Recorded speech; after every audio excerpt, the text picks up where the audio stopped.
Bonjour et bienvenue sur la chaîne Santé l'éveil pour une nouvelle vidéo où on va parler des émonctoires. Je m'appelle Robin Priou, je suis praticien en naturopathie et en épikinergie à Guérande et ce qui m'anime, c'est accompagner les gens vers plus d'autonomie au niveau de leur santé. Et bien sûr, quand on parle d'autonomie et de santé, ce qui va être essentiel, c'est la connaissance de soi. Connaître son corps, connaître ses mécanismes, qu'ils soient physiques, émotionnels, psychiques, ça va être primordial pour être au top de sa santé chaque jour. Beaucoup de sages s'accordent à dire que l'ignorance mène à la peur.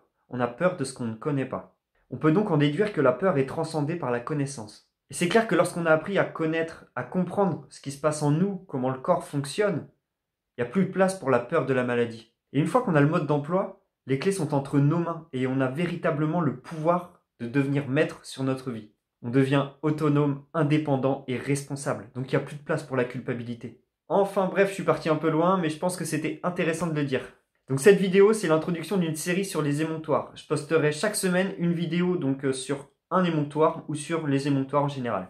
Les émonctoires sont les portes de sortie du corps. C'est-à-dire que ce sont les organes qui vont évacuer, qui vont rejeter tous les déchets à l'extérieur du corps. Donc il y a 5 émonctoires principaux. Il y a les intestins, les reins, les poumons, la peau et le foie. Après, il y a tous les émonctoires secondaires. Je ne sais pas encore si je vais faire une vidéo dessus, donc à titre informatif, ce sont eux qui prennent leur lait lorsque les 5 émonctoires principaux sont débordés, quand ils ont trop de déchets à évacuer. Quelques exemples d'émonctoires secondaires. Va y avoir les oreilles, le nez, la bouche, les ongles, les yeux.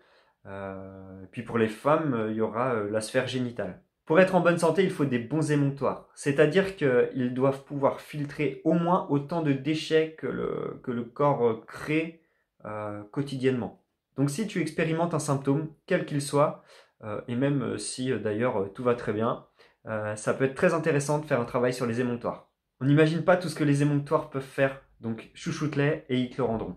Donc les émonctoires, ils doivent gérer les déchets endogènes, donc qui sont créés dans le corps, donc produits par lui, notamment quand tu stresses, quand tu fais du sport, quand tu fais beaucoup de mouvements, quand tu réfléchis. Et aussi les déchets exogènes, donc qui sont amenés par exemple par la respiration, ou par l'alimentation avec tout ce qu'on connaît, les métaux lourds, les additifs alimentaires, tout ce qui nous fait super plaisir.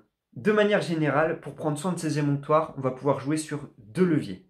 Le premier, ça va être limiter l'apport de déchets, donc qui viennent de l'intérieur, par exemple en ayant une meilleure gestion du stress, des émotions, et qui viennent de l'extérieur. Par exemple avec la respiration, éviter les endroits pollués, faire des balades en forêt, etc. Faire attention à son environnement en fait. Aussi avec l'alimentation, limiter les poisons et les aliments qui produisent beaucoup de déchets, comme par exemple le gluten, les protéines animales, surtout les laitages, le sucre. Et le deuxième, ça va être d'aider les émonctoires, de les stimuler, avec par exemple des plantes, des huiles essentielles ou une activité physique adaptée. On verra plus en détail chaque émonctoire dans les semaines à venir. J'espère que cette vidéo t'a plu, si c'est le cas, n'hésite pas à la partager. La semaine prochaine, on parlera des 2 types principaux de déchets qui sont dans le corps, donc les mucosités et les acides. Si tu as des questions, n'hésite pas à les poser, c'est avec plaisir que j'y répondrai. En attendant, je te souhaite une belle continuation, une belle vie pleine d'amour, de confiance et de paix, et je te dis à bientôt.